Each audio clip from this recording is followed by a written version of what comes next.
nazo réveiller conscience ya ba Congolais au bazana Mombasa, ba au bazana Nairobi, ba au bazali na Kisumu, ba au bazali na Kakamega, na Busia, na Bungoma, partout na Kenya awa. Élection ekosala maté. Pourquoi? Parce que Seni azo considéré bino te. Le quoi Seni azo considéré ka biso batuya Nairobi na ebisi bino élection ekosala maté. Et puis na Nairobi na lobi na Umoja, na lobi na Kayole, to boyi ba élection sala mato sala mo buluté parce que toi on a besoin mo buluté. Mais élection ekosala maté. De quelle manière voudrez-vous que la CI puisse s'organiser pour rassembler tous les Congolais vivant ici au Kenya? Parce que quand vous parlez qu'il y a des Congolais à Kisumu, à Mombasa, que c'est encore, mais selon vous, de quelle manière ils pourraient réunir tous ces mondes avec quels moyens? Ils sont d'abord sponsorisés, soutenus par qui pour le faire? Si ils se sont décidés de le faire ici à Nairobi parce qu'il manque de moyens, selon vous, de quelle manière? Mais s'ils n'ont pas de moyens, s'ils n'ont pas de moyens pour organiser les élections, ce sont des intellectuels, je pense. S'ils n'ont pas de moyens pour organiser des élections, ils laissent. Il n'y a personne derrière eux. Mais nous avons besoin des élections crédibles. Parce que, nous ne connaissons pas les budgets de cette CENI d'ici. Nous ne savons pas qui a financé ces élections, mais nous avons des informations et nous connaissons qui a financé ces élections-là. Et moi, Christian Semeli, ainsi que toute la jeunesse, nous disons non à ces élections. Omoni ango siko yebisanga depuis Agato en comme secrétaire porte-parole na CI. Message nini Agato a passé? Non, les quitter, je pense qu'il y a rien. Message nini Cyprien Chamala, le soi-disant président, a passé.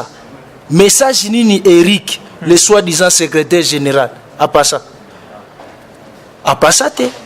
Et yango biso to lobi non. Na biloko wana eza ba aventure. To boy ba élection te, mais ba élection ekosalama le 18 te. Ces élections ne sont pas des élections crédibles, transparentes et indépendantes. Parce qu'il y a un groupe de gens ici au Kenya qui se sont dit nous allons mater le peuple congolais qui sont résidents ici au Kenya. Parce que Bangonde Bazaba notable na biso na mboko. Bangonde tozo se référer na bango. Mais pourquoi ils ne veulent pas déposer leur candidature? Est-ce qu'ils sont incompétents de conduire le peuple congolais ici au Kenya? Ils ne sont pas incompétents. Ils ont des informations que ces élections est déjà triquées en faveur d'une personne que je ne peux pas citer le nom ici.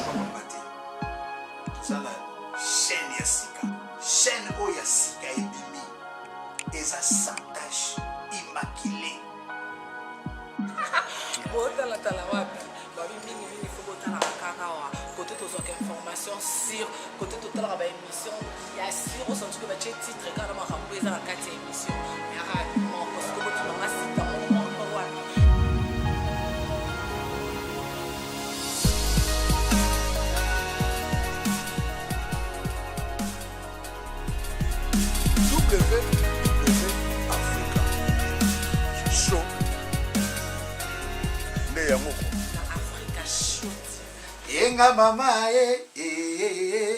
nalela na motema nalela Africa Show TV. Salut et bienvenue sur le www.africa Show TV. Christian Pétas et moi.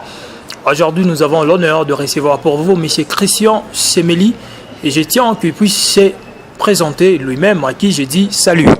Salut monsieur. Qui est Christian Semeli? Il y a des fans de l'Africa Show TV de partout qui sont en train de nous suivre en ce net moment, veulent savoir qui est en fait Christian Semeli. Merci beaucoup monsieur pour la parole et pour votre invitation à l'Africa TV. Christian Semeli, c'est le président de la jeunesse, de la dynamique de la jeunesse congolaise ici au Kenya. Donc c'est ça, si vous voulez que je puisse ajouter encore élargir ma présentation, ça dépendra de vous. Mais bref, je suis le président de la dynamique de la jeunesse congolaise ici au Kenya, précisément à Nairobi. Oui, président de la dynamique de la jeunesse congolaise ici au Kenya.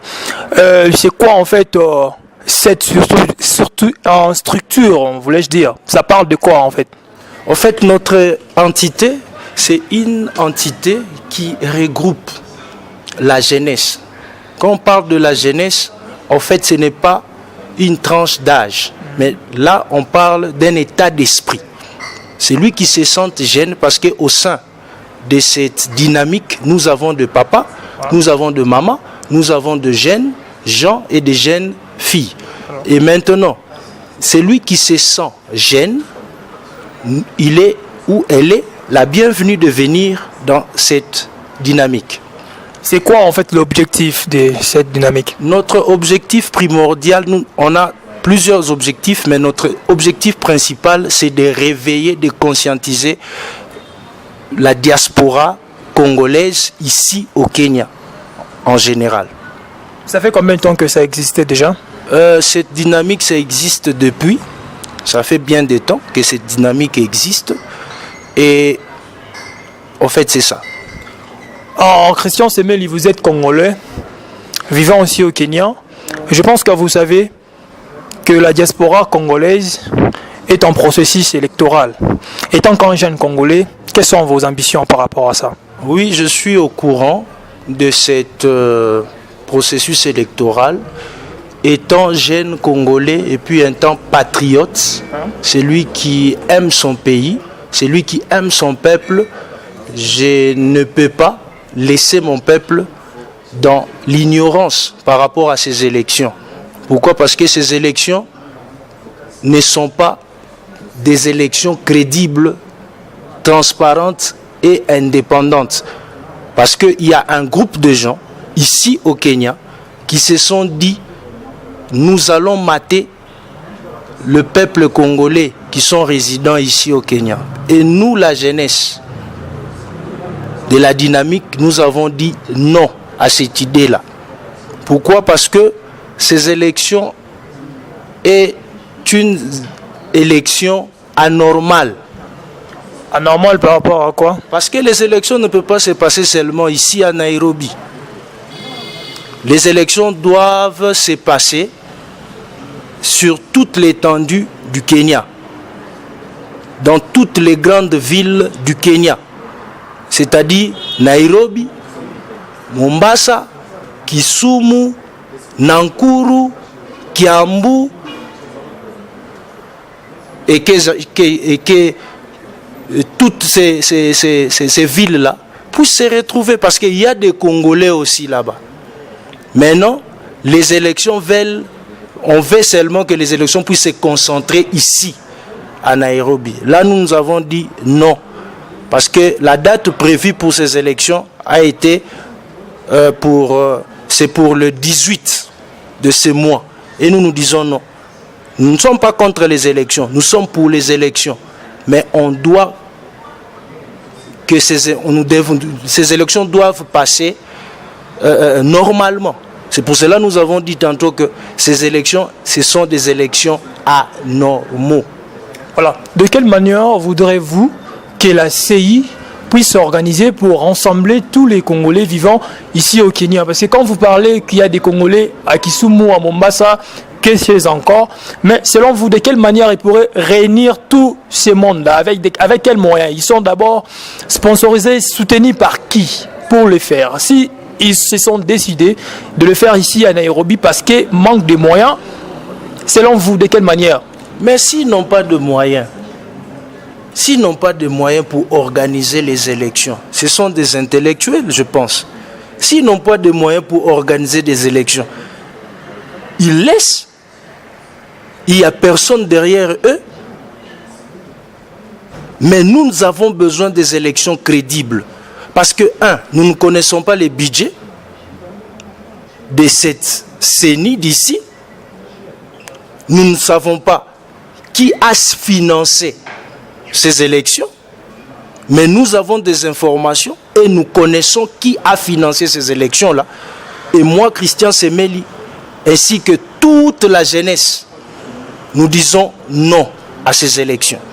Alors pourquoi quand Jojo Mandik était élu président de la diaspora congolaise ici au Kenya, je pense que vous étiez ici au Kenya, pourquoi vous n'avez pas dit non à sa candidature, et aujourd'hui un candidat, un seul, l'unique candidat, mais vous commencez à boycotter les élections, parce qu'à l'époque quand Jojo était élu, on n'a pas réuni tous les Congolais vivant au Kenya. C'est pour cela que nous ne voulons pas retourner dans ces erreurs-là de l'époque de M. Jojo Mandik, que je respecte beaucoup et je salue en passant. Pour vous, il fait un bon président? Pour moi, je ne sais pas s'il fit un bon ou un mauvais président. Tu ne sais pas comment, parce que vous étiez au Kenya? Parce qu'à cette époque-là, moi, je n'étais pas ici.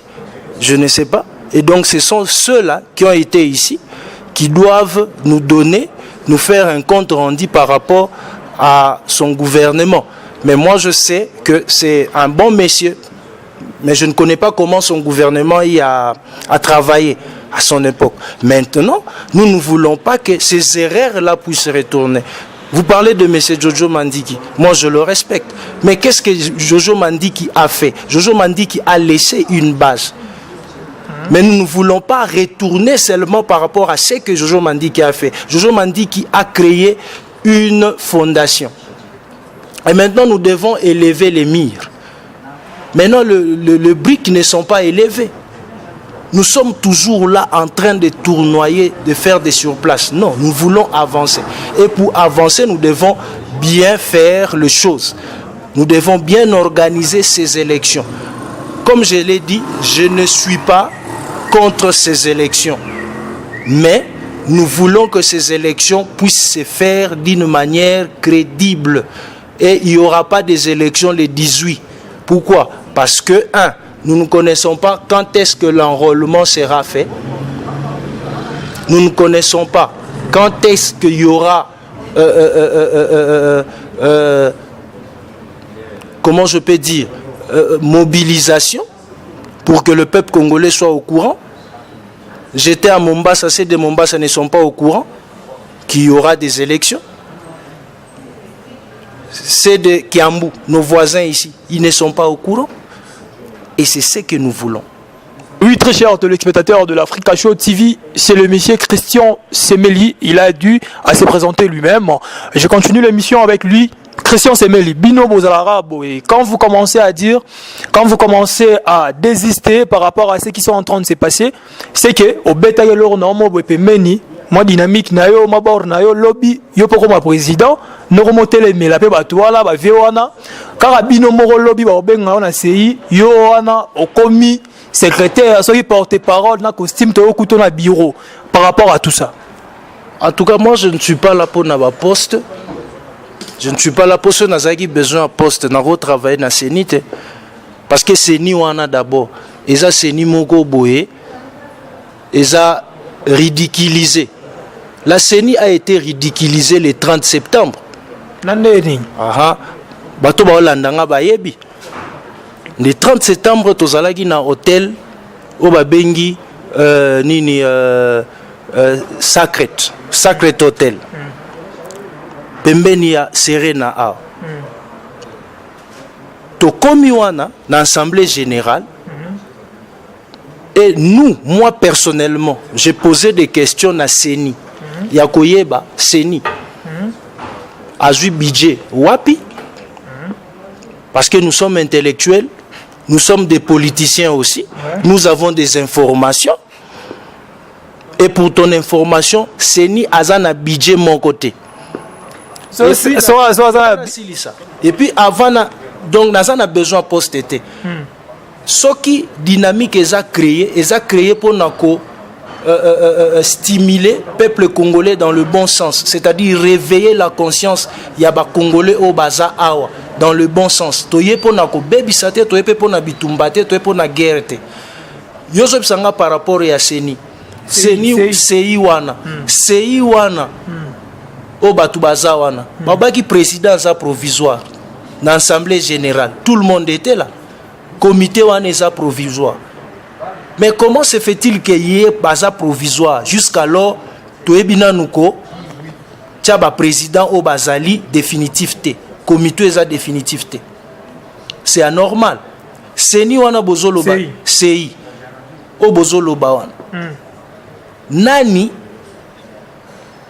ayebi makambo ya sei nani ayebi siège na bango oh siège ya siège à la route ouais bon appeler nga quartier on a na yebi place ezali même sous comme on a bossani à quartier wana bana bureau na bango kutu masala nga moko ya gato ngembe kuta ko ma porter parole à CI omoni yango siko yebisanga depuis agato comme secrétaire porte parole na CI message nini agato passa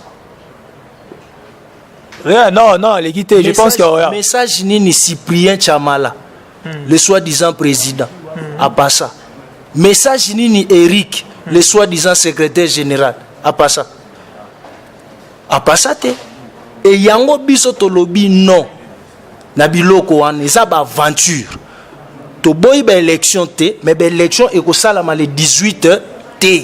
So pour une élection salama le 18 te. Élection eko salama le 18 te parce que enrôlement salamité.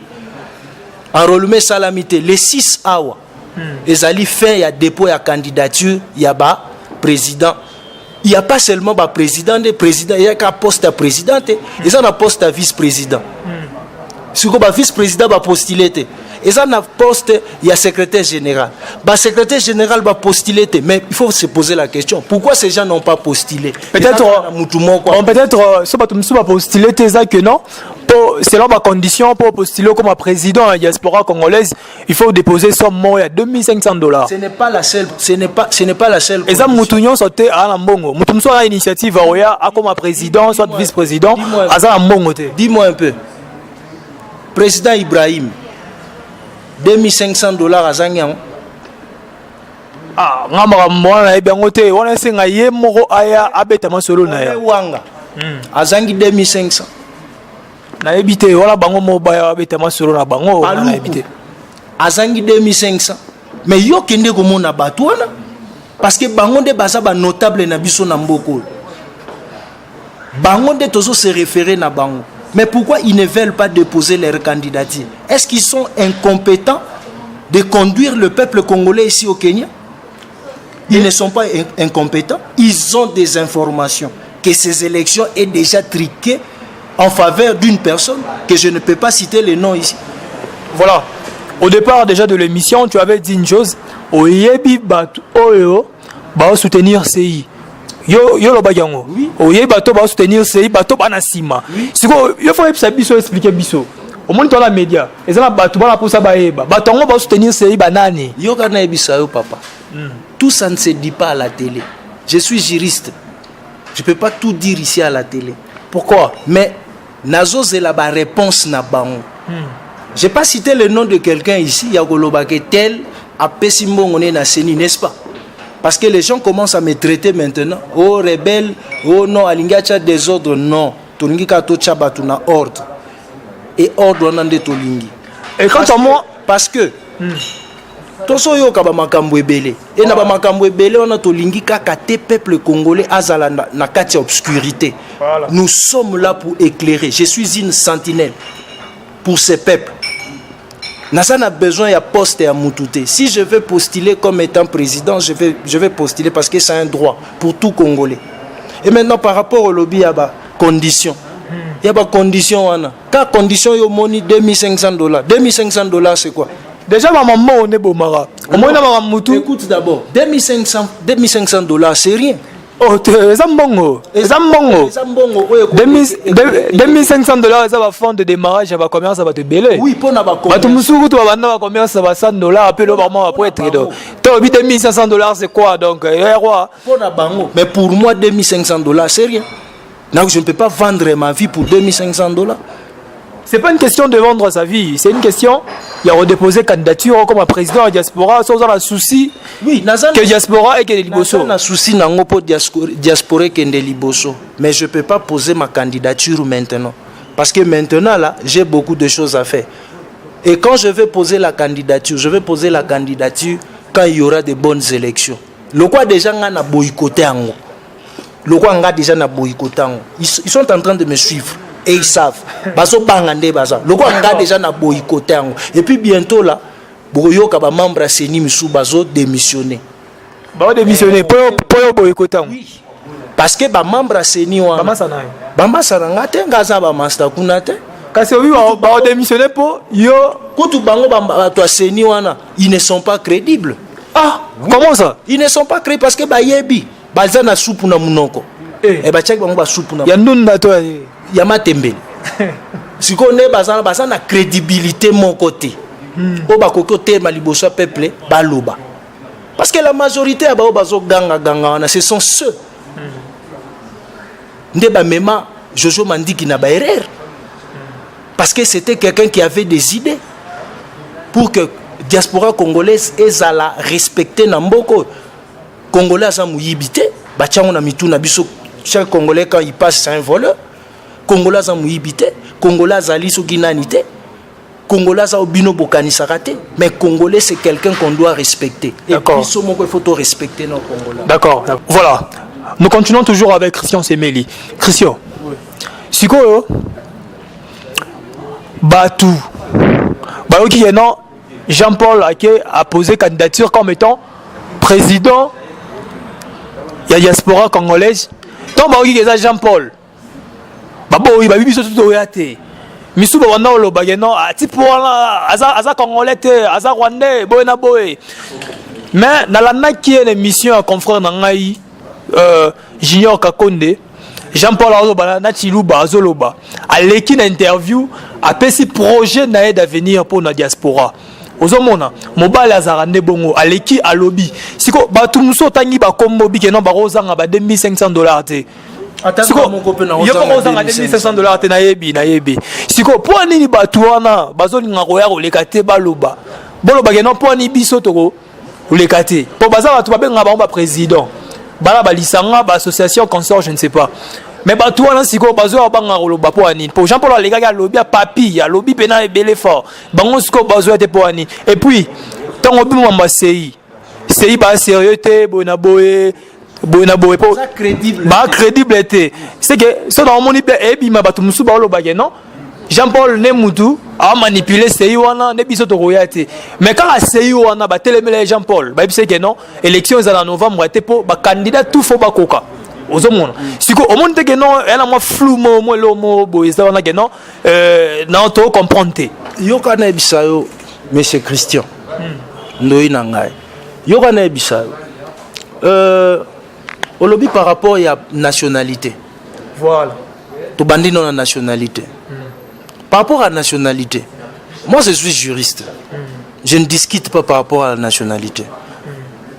Les juristes qui sont là en train de me suivre. Non, par rapport à la nationalité, on devait discuter. Écoute d'abord, je ne discute pas pourquoi. Parce que je connais les codes de la famille congolaise. Je connais ça. Livre 4 dit quoi par rapport à l'acquisition de la nationalité congolaise. Nous avons 4 bateaux pour des personnes qui veulent avoir la nationalité congolaise ou qui sont des Congolais. Là-bas à l'intérieur, on dit quoi? Nous avons le loi de Ius sanguinis. Ius sanguinis veut dire le droit de sang. Voilà. Moi, je ne connais pas les parents de Jean-Paul Ilunga. Si Jean-Paul Ilunga a une mère congolaise ou un père, je ne sais pas comment, directement, il a la nationalité congolaise à partir de sa maman. Et puis nous avons le droit de sol. Le droit de sol. Si tu es né au Congo, d'office tu es congolais. Et puis nous avons aussi le 3e bateau par demande. Nous avons des Libanais au Congo qui sont des Congolais. Ils ont demandé cette nationalité. Ils ont fait leur demande et puis on leur a donné la nationalité. Et nous avons aussi la nationalité par adoption. Moi, je suis Congolais. Si j'adopte un Kenyan ici, il devient Congolais. Il devient Congolais. Et les gens doivent connaître le droit, le loi congolaise. Et là, je ne vais pas discuter, oh non, il est Rwandais. Je n'ai même pas parlé de Rwandais. Parce que j'ai été au Rwanda. Je n'ai jamais vu un Rwandais passer à la télé dire les choses des Congolais. Mais les gens dont tu as cité les noms, Ils ont une manie de dire ça souvent dans leurs réunions. Là, c'est eux. Moi, je n'ai jamais assisté dans leur réunion, donc il ne faut pas m'amener dans cette place-là. Je n'ai jamais été dans leur réunion. Moi, je dis que moi, je considère Jean-Paul Ilunga, je considère Ibrahim, je considère Paluku, je considère Paulin Wanga, je considère Abdallah. Parce que jusqu'ici, le président que nous avons ici, c'est M. Abdallah. Pourquoi? Parce que M. Abdallah, il est le vice-président du gouvernement Jojo. Parce que le gouvernement Jojo, c'est ce gouvernement qui nous conduit jusqu'alors. Comme il n'y a pas encore remise et reprise, c'est-à-dire, ils sont encore au pouvoir. C'est-à-dire, Jojo Mandiki est toujours président de la diaspora congolaise ici au Kenya. Je cherche quelqu'un qui peut me contredire. Un président au hasard absent, à mon on a raté la ville. Et puis on dit que non, Abdallah vice-président intérim que non, il est président. Ce qu'on a congolais, na Kenya, on a un problème. Na président de la diaspora, bureau ils ont raté. Normalement on a un problème, on a consulté au moins c'est n'importe quoi donc. Et là en sens système mozoloba. Le problème, ce que ça na sens selon yo, mais je n'ai la question aucune procédure que Batouana jusqu'ici. Est-ce que jusqu'ici tu as l'élection? Jusqu'ici, l'élection, ils en ont. Le roi a sali l'élection. Jusqu'ici, Nanyaza président. Pour tout ça, il y a une élection. Moututo Votaka, c'était qui? C'était Jojo Mandiki. Oh. Mais élection, c'est organiser l'élection. Balobi que non, Moutou, la ligne comme président, a déposé candidature nae. Batou basa nini ba voter les gars. Batou baboya. Tant il y a obi masiko candidat unique. Et ça le roi, au katanga maloba, te mission za ngai. Nenga lo belo moro. Et ça le roi, nenga lo belo moro. Yo. Osa pour Bakadia. Te ngala naza pour la Moutouté. Maintenant solo. Na katio maloba. Moi si tu fais mission avec moi, il faut ça mutum makashi. Baner no il faut ça solide. Na katio maloba. Élection et ko salama te. Siko ngana sengeli binonzela. Soki président Ibrahim ayambi yote akoyambo smeno nga sengeli onzela. Soki président Paluku ayambi yote akoyamba yo. Soki Wanga ayambi yote akoyamba yo. Et maintenant ce que moi je demande c'est que Batouana Seni wana. Je dis même à l'ambassade. Hier j'étais à l'ambassade et cette semaine aussi je vais rentrer à l'ambassade. Na sengi Seni wana eza crédible te. Yo za journaliste. Soko kutani na ba président na te parce que bazana ba misala basalaka. Peut-être ils sont busy, bazotala pe ba programme ba calendrier na bango moyen ko yamba yo ezate. Mais cherche leur comité. Luka ba yo za chasseur ya ba information. Luka ba comité na bango poser ba comité na bango question pour nani président na bino aboyi. Oh, biso toke vers bango te c'est bango ne baroya vers envers biso. Mais so biso ça musala. So ba ye vers binote. Yo za wana tu joues deux rôles. Oza na rôle ya ko kende, oza pe na rôle ba ya ko luka yo. Mais soki muto aye ko lukote parce que baza ba notable na biso en Kenya o. Vouloir ou pas. Même moi qui parle là devant Batouana, j'aurais beaucoup de respect même dans Zolobela bango avec beaucoup de respect. Na fingi ba respect na bango na fingi bango te na zolo bande que soko moni ba notable wana ba boyi ko postuler c'est-à-dire na sous-sol bazana ba information oyo peut-être yo za na ngote parce que ngana na ba information yo ndo za na ba information wana te et yango siko eloko toko senga élection ekozala te comme élection ekozala te eloko liboso toko sala ezana nuko sukola Seni parce que nga naza contre Batouana te na contre ba président te naza ni contre parce que mutumo watindela nga message obina nga yo sa contre Ilunga nga bise naza contre Ilunga te naza contre nani te mais nazali contre procédure ya Seni c'est-à-dire je suis contre le membre ya Seni na ebisi on appelle sur prophétie semaine tozo banda ba membre ya Seni ba beta na mutu ba ko oyoka ba démission. Continuons avec notre invité, Monsieur Christian Semeli. Voilà, je pense que vous avez tout dit et ça prouve que vous êtes intelligent et sage. Vous avez étudié, vous êtes intellectuel. Supposons que demain, que ce soit vous, le leader de notre diaspora, le président de la diaspora congolaise, qu'est-ce que vous allez amener comme stratégie pour le changement? En tout cas, mes stratégies, je ne peux pas dire ça ici. Pourquoi? Parce que nous sommes dans un milieu où les gens bazo beta na mitou. On se comprend. Oiba. Donc na rolo bangwa te. Si on a lobby ba stratégie na nga ba ozwango ba saleli. Parce que ces gens là, je pense que bazana ba projet de société te. Bango tout. Bazana ngote. Bango nyonso. Bango nyonso. Bateso tanya bakombo. Bazana bana ngote. Bango nyonso, banyo batanya bakombo. Bakombo wana bana ngote parce que soy bazana ba projet de société pour na bien-être. Il y a diaspora na biso. Voilà. Qu'est-ce qu'ils vont faire? Soit que vous postulez les cas, peut ça biso ba raison yo postulez. Parce que moi je connais ces raisons là. Mais je peux pas dire ça ici. Tout tu ne peux pas dire, tout tu ne peux pas dire. Maintenant, tu comprends c'est ba flash arata muke. Tu peux comprendre en les 18. Parce que ba lobby élection goza les 18. Non, élection est salamate. Bon, so bobi que non les 18 élections salamate pour préparer des ordres fou de mort botonné. Toza ba toi désordre, toza ba pacifiste. Toi ba toi désordre té. Élection ego salamate. Pourquoi élection ego salamate? Parce que les lois les 4. Il nous reste 2 semaines. Enrôlement au salama pendant combien de jours? Yo ça muto maël. Yo des journalistes. Voilà, je comprends. Enrôlement au salama pendant combien de jours? Point d'interrogation. Tantôt na kati enrôlement. Na kati enrôlement. Bozo lobela awa les étrangers. Oh les étrangers. Débat de beaucoup manango les étrangers. Bozo lobela les étrangers.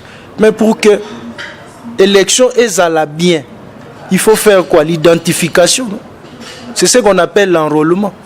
Et l'identification, bosalango wapi. Bosalango kana Nairobi, bosalango na Nairobi wapi. Kana Umoja. Bosalango wapi. Kana Kayole. D'accord, Monsieur Christian, nous avons compris, il faut du temps. Le temps nous fait un peu défaut. Très chers téléspectateurs, c'était Christian Semeli. Je pense que nous arrivons pratiquement à la fin de cette émission Paparazia. Je dois lui donner peut-être un mot de la fin. Monsieur Christian Semeli, vous pouvez nous éclaircir, nous donner un petit mot de la fin par rapport à tout ce que nous avons dit, soit par rapport à ce que tu n'as pas encore dit.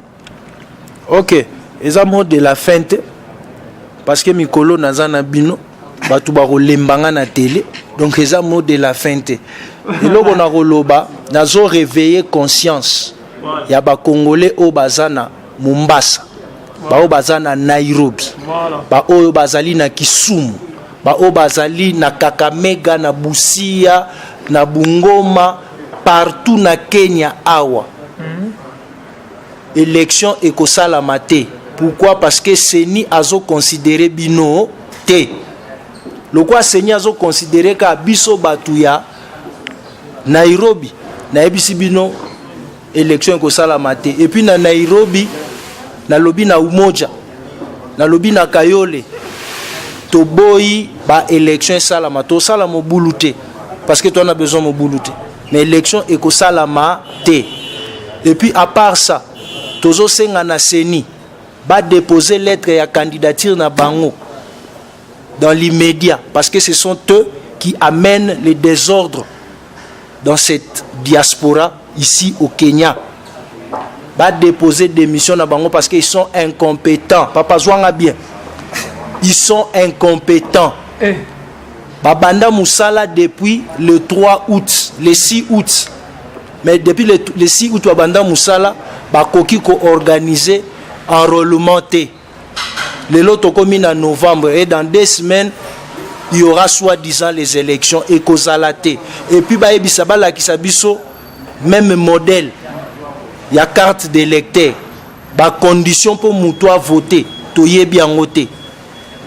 Yango eza mot de la fin ngate parce que to continuer na bino bientôt là tozo zela nazo zela. Ba droit de réponse na bango parce que ils tous pas congolais, toi on a payé les démocrate. Donc nazo senga ba droit de réponse na bango. Oya ko lekate apé sa droit de réponse. C'est-à-dire ba yebi likambo. Et oya ngana fingi muto Merci beaucoup. Merci beaucoup. En fait, très chers téléspectateurs, c'est déjà la fin. Nous chutons déjà pour cette émission Paparazia. Christian Pétas, c'est moi. Mon invité s'appelait Christian Semeli. Je pense que, Monsieur le Président, c'est vous que Christian Semeli était en train de s'adresser en disant que vous êtes incompétent. Voilà. Quant à moi... faut préciser. CI. C'est pas CENI, c'est CI. Voilà. Quant à moi... Lui et son comité, ils sont incompétents. Je pense que vous avez déjà entendu. Voilà. Quant à moi, je tiens à vous dire merci et je vous invite de se réabonner et de s'abonner pour le nouveau. Voilà. Je vous retrouve plus prochainement. Bye.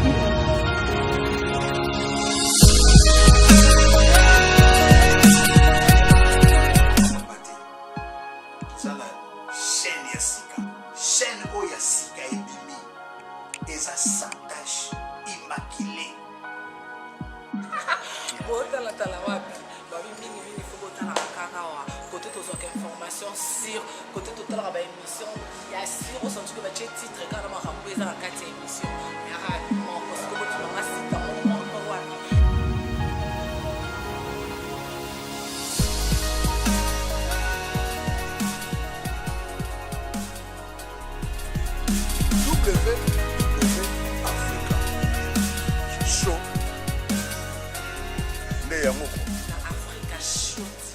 Yenga mama nalela na motema nalela Africa Show TV